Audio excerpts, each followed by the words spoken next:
black thing go from left to right, and I thought, I'm going to die out here. No one's ever going to know. I couldn't believe what my eyeballs were showing me. I'll never forget how evil the eyes were. It was horrible. I mean, I've never seen nothing that evil. It ran towards me at a rate that I can't even explain. Turned and stared at me, and this look of, I just want to kill you. I want to say it was human, but it wasn't. He was yelling at me to grab a gun, grab a gun. I was like, for what? He said, just grab a gun. And there's footprints all the way to the door of my house. It had went inside my garage, all the way to the door. 911, what are you reporting? Jesus Christ, you better... Sir? Zia! Hello? Get somebody out here. What's going on now, sir? That son of a bitch is about 6'9", I don't know. Do you see him now, sir? Yes, I'm looking right at him. Uh-oh. You're listening to Sasquatch Chronicles. Check us out online at sasquatchchronicles.com. If you've had an encounter, email me. My email address is wes@sasquatchchronicles.com.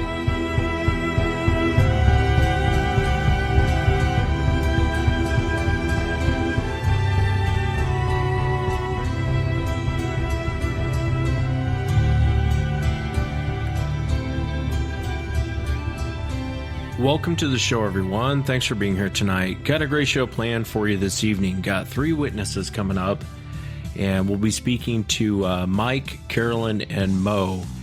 And interesting encounters tonight. I know Mike's going to share some family history with us with these creatures, and then he's going to talk about his own encounter. And Carolyn had a very interesting encounter. I'd posted it to the blog earlier in the week. If you get a chance, check it out. I'll post her whole description of what she saw at the bottom of the show. And then Mo had a recent encounter. He was actually in a car driving by, and he was on I-25, I believe, in Colorado.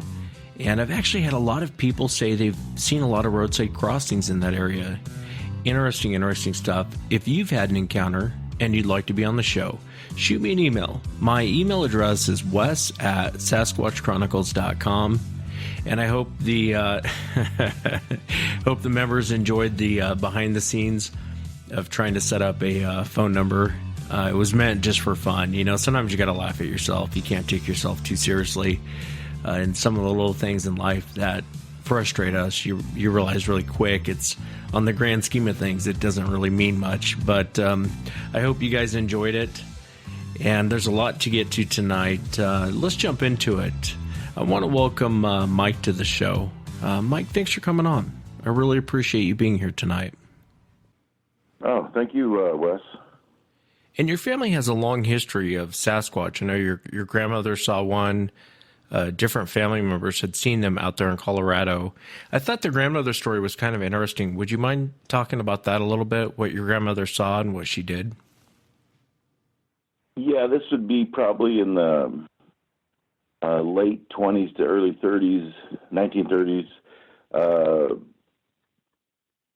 This creature, she didn't know if it was they just said it was man-like and very hairy. And it was trying to get into their cellar.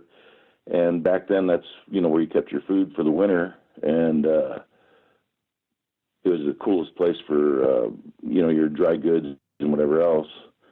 And I guess he was trying to get in there, and she came out with a gun and shot at this creature. And like I said, she didn't want to hit it because she didn't know if it was a human or not. And at the time, that would be during the Depression, and I guess there was a lot of people that were going hungry and were out scavenging or stealing from other people on their property just to survive. So that was kind of, one of the things that had happened at that day and age.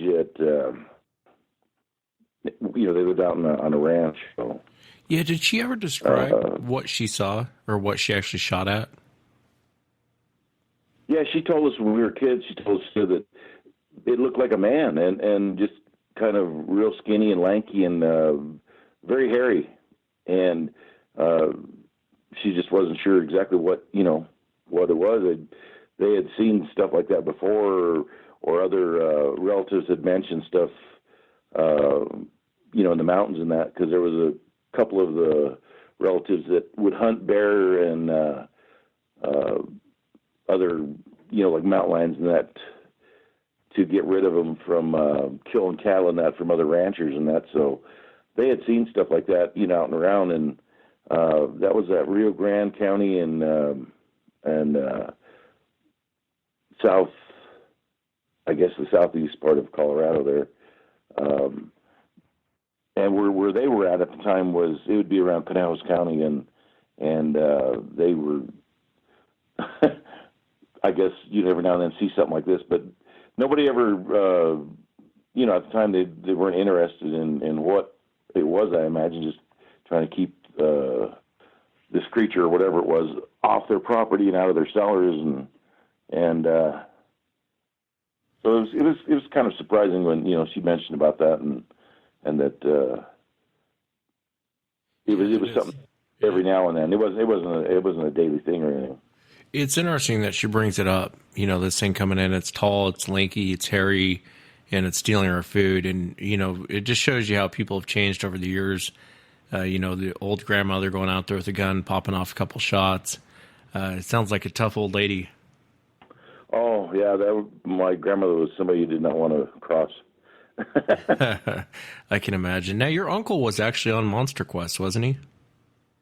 Yeah, it would be my uncle and my cousin. They were on a show, and they live in Lake County. And I guess this creature had crossed their path, and they had some chickens and whatever, and a few horses, and they were out feeding one morning, and he had crossed in front of their place. There's a road, and then there's a river. And he come out of the willows, I guess, and just walked over the fence, more or less. And my cousin said that he was maybe between 30 and 50 feet from my uncle, and he was probably about 100 to 150 feet away because he was at a different area doing something else. And the thing just stood there and looked at him, and I guess terrified the hell out of him. And they didn't even know what to do or what to, think of whatever this thing was. And I gathered it was, from what they said, it figured about 7 to 8 foot tall. And, hairy, bipedal, just looking at him really strange. And then he just disappeared, just walked off. Was this your cousin's property? And yeah. Oh, okay. And had they only seen the creature one time, or had they seen it before? I think that was the first time they had ever seen it. They had heard other things, and like howls and screams, and they're used to it. I mean, these people have hunted all their lives, so they know what a mountain lion or bears. And in fact, you can go to the dump over there and watch the bears pretty much every night. So they know what a bear is, and they're not intimidated by bears or mountain lions. So when this thing came out, it was just like, holy crap, what the hell is this, And then the size of it, because he said that, shoulders were probably about 3.5, 4 foot wide, just these giant-sized hands on it, and just really bizarre looking. He just looked at him like worse than curiosity, kind of like they didn't know if this thing had plans of attacking them or what, Yeah. And how long ago did that happen, Mike? Did your uncle and Yeah, that was in the 90s, between 96 and 98, I believe, or somewhere around there. I gotcha. Now, you had a strange encounter. How long ago did this happen?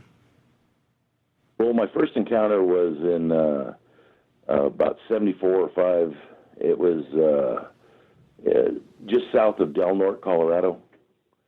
And I was there with my cousin, her boyfriend at the time, and I was dating his younger sister. And